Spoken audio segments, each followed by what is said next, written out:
Here is a financial concern expressed by pre-retirees and retirees in discussion forums and groups.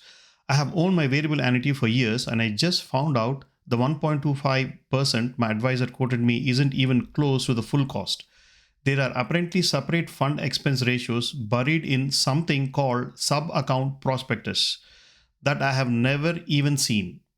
How do I actually find all these fees and add them up into one real number? By the end of this video, I'll show you exactly how to find all the fees which are hiding within your variable annuity. I'll show you how you can add them up and then compare them to other financial product, which is a fixed indexed annuity, and why a fixed indexed annuity is a better choice for you, ideally if you're a pre-retiree or if you're already in retirement. I'm Sridhar Boppana, a financial advisor specializing in the retirement wealth management space. Over the years, I've helped several pre-retirees and retirees secure finances for the retirement years. I will provide a strategic solution for a very specific financial problem in every video under 5 minutes. And in this video, we're going to discuss how to find all the fees hiding within your variable annuity and add them up and see what it could actually cost you going forward into the future and why a fixed index annuity is a better option. Now, let's first discuss what are the causes for this problem. Most pre-retirees or retirees think that the 1.25%, which is actually the mortality and expense charges, to be the entire fee. That's not true. There are more fees associated because there are more fees within this variable annuity. Ideally, you have to look for them in the sub accounts. They are not aware of that. So that's another problem.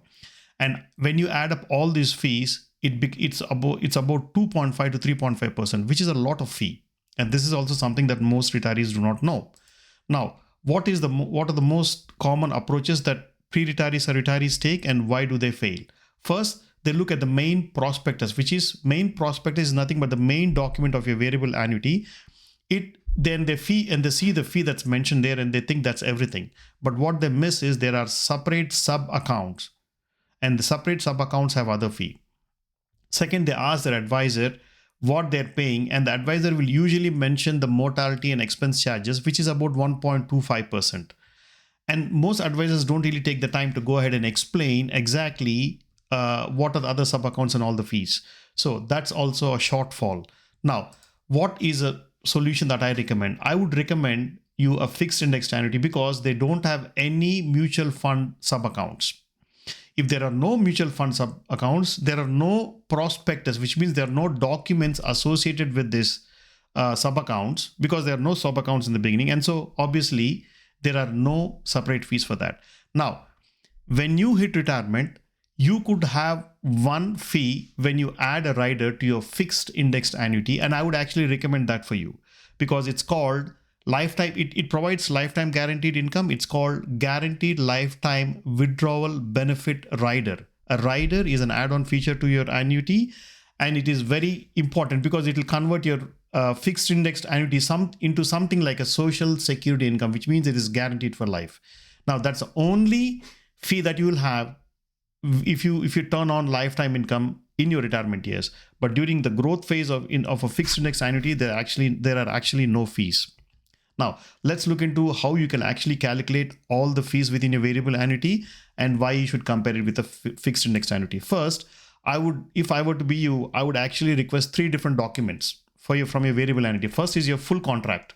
Second is your annual statement, which means this statement every year it will show you how your variable annuity is growing, and it has all the numbers on it, like the growth, the fees, and everything. Third, I will request all the sub accounts. Now, every variable annuity will have several sub accounts. Several sub accounts because your main principal amount will be invested in these sub accounts. Let's say you have 3 or 4 different sub accounts. You need to request the fund prospectus for these 4 sub accounts because this fund prospectus is nothing but this document for the sub accounts. Let's say you have 4 sub accounts and let's say you have 4 documents. Each document will have this fund expense ratio that you have to find out all these fees on that. Also, you need to find out the 12B1 fees. The 12B1 fees is actually a fees charged for marketing, distribution, and service charges for your account. So you need to find that. Also, you need to, once you have all these, you will put all these fee on the spreadsheet. So you're looking at mortality and expense charges, you're looking at administrative fees, all the sub-account fees. You're also looking at the other fees, like for example, like optional riders, if there are any other riders to it. So when you add all these up, you will get one final number, and that is actually your fee. Now what you'll do is you will use an online tool, which there are so many online tools, but the one easiest to find and the one I recommend is go to investor.gov and look for this compounding calculator. You punch in your principal amount of your variable annuity and punch in the total fee that you have now added up. Let's say it's about 2.5, 3%.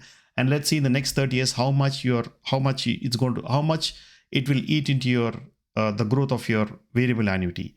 Now what you do is you will get an illustration for a fixed indexed annuity, and it'll compare the fixed indexed annuity with the variable annuity. Ideally, when you're about to retire, or if it's just before retirement, fixed indexed annuities are a better option because usually they do not have any fee at all. Only one optional rider fee, that too when you start taking lifetime guaranteed income from it. Now, why does this strategy work better? First of all, fixed indexed annuities have no sub-account. So obviously there's no fund ratios or anything that you need to worry about. There's one optional rider, which is called guaranteed lifetime withdrawal benefit rider, which I actually recommend you with this fixed indexed annuity.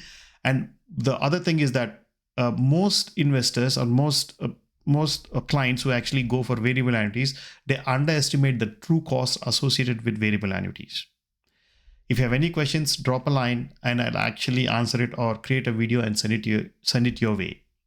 Until the next video, bye-bye.